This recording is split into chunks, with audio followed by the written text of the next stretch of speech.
Joining us now, member of the House Judiciary and Intelligence Committees, Democratic Congressman Eric Swalwell of California. Great to have you on the show. Claire McCaskill has the first question for you. Claire? Eric, welcome. My question to you is, you were in the room yesterday, right, when Taylor testified? Yes. How many Republicans were there? So there were a lot when we started. I counted about 75 people in this very small room. About two-thirds of them were members. Now, at the end of the day, after all of the complaints about the process, after all of the attacks on the chairman, it was about, a 10-to-1 ratio of Democrats to Republicans. So we stick around. We take this seriously. At the beginning, how many Republican members were in the room when dozens. And when he gave his opening statement, they were all there. Correct? Yes. And they had an opportunity to ask any questions they wanted to ask, correct? It's a great question, Senator. Yes, they get equal time, equal amount of staff, equal amount of members. And the reason it's in the basement is because that's where the SCIF is. Would you explain to everyone what the SCIF is and why everyone in Congress takes briefings and has hearings in the basement, whether they're senators or members of the House, because of where this particular hearing room is located? Yeah, it's 3 floors below the Capitol, no cameras inside, no phones allowed inside. Any classified notes stay inside, classified conversations stay inside. It's to protect the information, and in this case, there was no special counsel, there was no special prosecutor. The Attorney General refused to even take up this case, so we have to do this in a closed environment because we know that if witnesses know what other witnesses will say, they will tailor their testimony and cook up alibis, and we actually have reason to believe that that may be going on. So we're trying to protect that information to the degree that we can. I think people don't understand that this is a bipartisan effort in terms of the Republicans being there, hearing everything and questioning witnesses. And I really hope that that's emphasized, because their only defense now is process. That's all they've got. And even that argument is so fundamentally flawed. Senator, you're right, and they use a lot of their time in the beginning of each of these hearings to attack the process. They have access to be there, but then you see them all just get up and leave, and you're sitting there wondering, well, if you're so interested in the process, why don't you participate and listen for these 10-hour sessions? Most cases, most of the Democrats stay and very few Republicans stay. And if they did stay and if they heard what these witnesses are saying, I hope that just like that they would be moved and very concerned about what it means for our country and our Constitution. So, Congressman, yesterday with the Republicans in attendance in the basement, did you hear any of them ask a question? Did you hear any of the questions? If so, what kinds of questions did they ask? Cockamamie conspiracy questions. Of Ambassador Bill Taylor? Yes. More 2016 Hillary server, what about our emails, that type of nonsense. No. Wow. Hey, Congressman, Devin Nunes came out and gave an interview out after the hearing and said that Congressman Ratcliffe, I believe the term he used was destroyed the witness and established that there was no quid pro quo. Can you shed any light of that? Did you see that? That did not happen.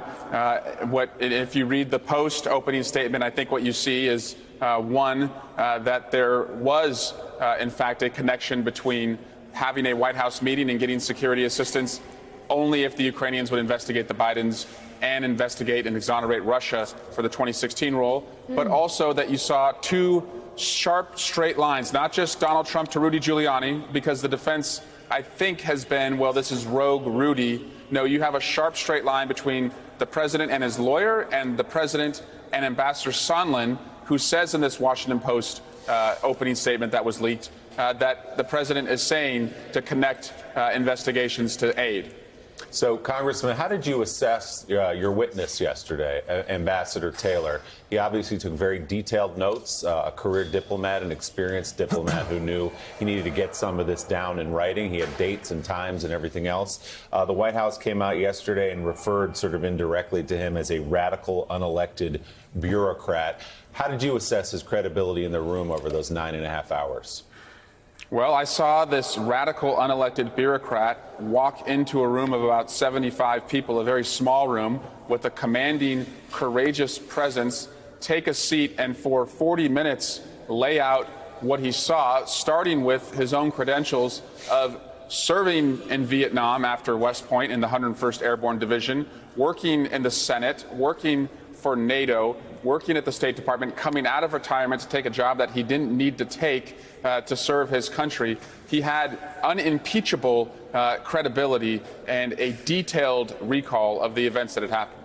Congressman, it's Jonathan Lemire. We've been discussing a lot this morning about the real-world consequences here, that Ukrainians' lives were in jeopardy. We saw the media's obtain the opening statement from Ambassador Taylor. He discusses at length the need for Ukraine to be an important American ally, the threat that they face every day from Russia. So particularly with that, how stark this is. This isn't about politics. It's about real lives here, real-world consequences. Is what you heard yesterday, very simply, is what you heard yesterday an impeachable offense? We're going to give the president a fairer trial than he deserves. If this was Donald Trump justice, he'd be impeached by now. But in America, even people who confess to crimes get a fair process. So he's going to get that. Jonathan, I'm glad you brought up, though, the human element here, because if you're an American at home who has been just outraged by what's been going on with the slaughtering of the Kurds and the green light that the president has given them, you should be very concerned that this president was withholding aid that is your taxpayer dollars that was supposed to help the Ukrainians. And while that aid has been withheld, every second that goes by, that has led to dead Ukrainians, aid that would have helped them defend themselves. And as you saw in that Washington Post statement from Ambassador Taylor, 13,000 Ukrainians have died. They very much could have had more lives saved if the aid had come through rather than been held over the head to only benefit Donald Trump's re-election campaign. So, Congressman Swalwell, I just want to clear one thing up. Ambassador Taylor, 40 minutes, reads his opening statement. He has impeccable credentials, as everyone clearly now knows. And during the question and answering session that ensued, an unnamed Republican actually asked Ambassador Taylor about Hillary Clinton's emails. No, you saw the line of questioning was about this cockamamie theory that the Ukrainians were involved and interfered in the 2016 election, this server theory that Donald Trump continues to spin. That's the theme that we're seeing here, is really to go back and look at 2016 just as Donald Trump wants. No member on their side, I think, has let the gravity of this sink in and what it means for our national security, what it means for our Constitution.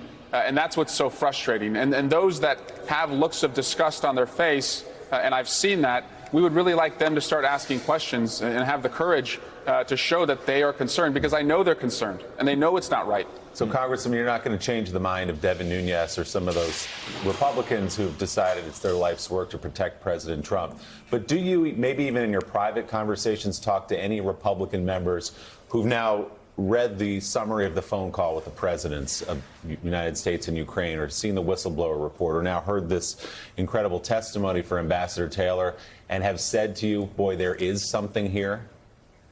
One member said to me, he's very concerned and he wants us to not rush this. And I took that to heart, but I told him we will be fair, but if we go on a protracted investigation here, Donald Trump is just going to try and tie us up in court, give himself moral equivalence, and give everyone a nickname and confuse the American people. So we want to move fairly but also swiftly.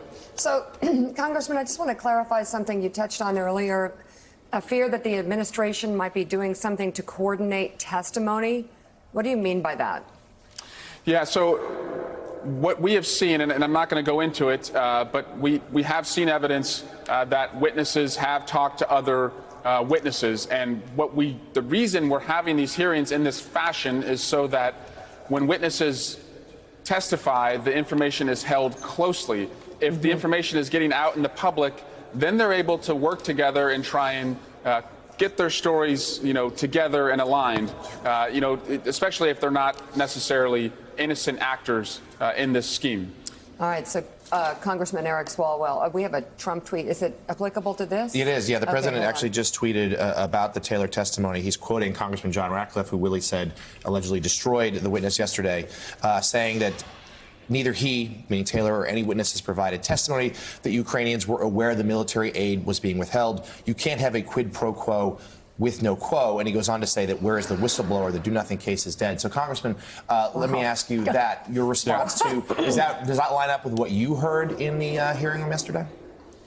No, because actually, as the Washington Post statement reported, Ambassador Sondland said that getting the security assistance and the White House meeting is dependent on investigations and looking back in the 2016 election. He said everything is on the line. So it's not just the security assistance, it's the White House meeting that they were seeking to get.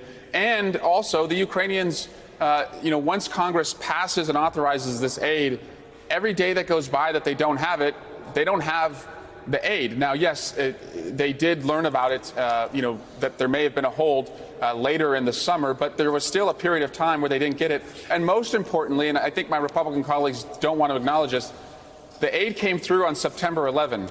That was 2 days after the whistleblower complaint became public. So they had no choice but to put the aid through. Otherwise, it was completely obvious that they were running this quid pro quo scheme. Yeah, Congressman Eric Swalwell, thank you very much. My pleasure. For being on the show this morning. Thanks for checking out MSNBC on YouTube, and make sure you subscribe to stay up to date on the day's biggest stories. And you can click on any of the videos around us to watch more from Morning Joe and MSNBC. Thanks so much for watching.